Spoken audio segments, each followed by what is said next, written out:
मौत का डर। एक बार भगवान बुद्ध किसी गांव में उपदेश दे रहे थे। उन्होंने अपने उपदेश में लोगों को एक कहानी सुनाई। किसी शहर में एक बनिया रहता था जो कि जन्मजात कंजूस था। उसे हर समय पैसे का ही ध्यान बना रहता।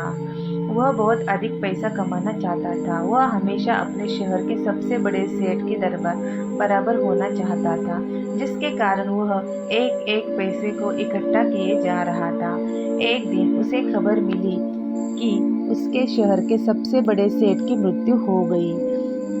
अब बनिया सोचने लगा कि उसके पास इतनी सारी धन दौलत, गहने, महल और हवेली है, सब किस काम में के बचे। सब यही छोड़कर चला गया। उसका मन अब डगमगाने लगा और वह सोचने लगा, मैं भी सेठ के नक्शे कदम पर चल रहा हूँ, क्या जाएगा मेरे साथ, मैं भी यहाँ पर सब कुछ छोड़कर चला जाऊँगा। अब बनिए की मौत का डर सताने लगा। उसे प्रतिदिन लगने लगा कि आज मैं मर जाऊँगा, जिसके कारण अब उसकी तबीयत दिन प्रतिदिन खराब होती जा रही थी। देखते ही देखते वह मौत के डर से खाना पीना भी छोड़ चुका था, जिसके कारण अब वह बिस्तर पर ही पड़ा रहता। उसका बहुत इलाज कराया गया, लेकिन उसके स्वास्थ्य में कोई सुधार नहीं हो रहा था। एक दिन उसके दरवाजे से एक साधु महात्मा गुजर रहे थे।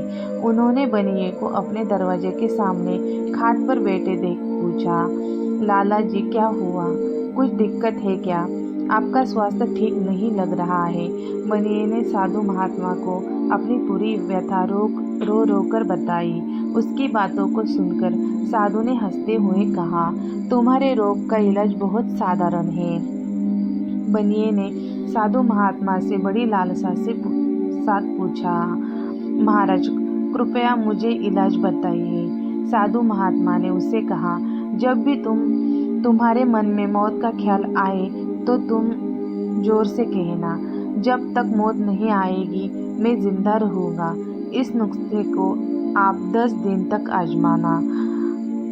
अगली बार जब बनिया साधु से मिला तो वह उनके चरणों में गिर गया और कहने लगा, महाराज मुझे एक नई जिंदगी मिल गई, मैं अब बहुत स्वस्थ हूँ, आपकी बताई तरकीब बहुत काम करती है। साधु ने बनिए को समझाते हुए कहा, शिष्य जीवन का सत्य यही है कि लोग मौत से नहीं मरते बल्कि उसके डर से मर जाते हैं। इसलिए मौत एक कटु सत्य है जो आनी ही है, लेकिन उससे डरना और उसका इंतजार करना गलत है। इस तरह से बनिया अब खुशी खुशी अपने